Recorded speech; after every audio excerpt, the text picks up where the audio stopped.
Après la famille de Liana, les proches de Philippine menacent à leur tour de porter plainte contre la justice. Cette étudiante de 19 ans avait été assassinée dans le bois de Boulogne près de Paris par un Marocain de 22 ans sous le coup d'une obligation de quitter le territoire français.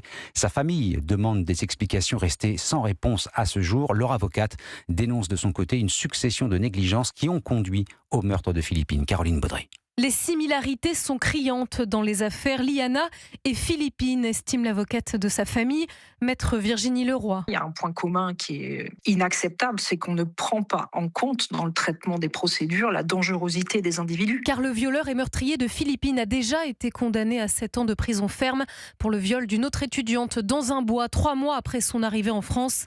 Après 5 ans de détention, il reçoit une obligation de quitter le territoire français, mais une erreur administrative entraîne du retard dans l'obtention des documents de voyage. La première des fautes, selon l'avocate. Le deuxième point, c'est évidemment cette décision du juge des libertés et de la détention absolument lunaire qui n'accorde pas ce délai de 15 jours supplémentaires de rétention pour permettre d'obtenir ces documents de voyage. Donc, il est relâché et alors là, c'est le troisième dysfonctionnement majeur. On l'assigne à résidence, mais il n'est pas conduit sur son lieu d'assignation à résidence. Le pointage quotidien qu'il devait effectuer n'est pas vérifié. En réalité, il est lâché dans la nature, ni plus ni moins. La famille attend toujours une réponse de l'État. 2 ans après le drame, si rien ne bouge, dit l'avocate, une plainte contre les responsables de ces défaillances pourrait être déposée. Explication Caroline Baudry.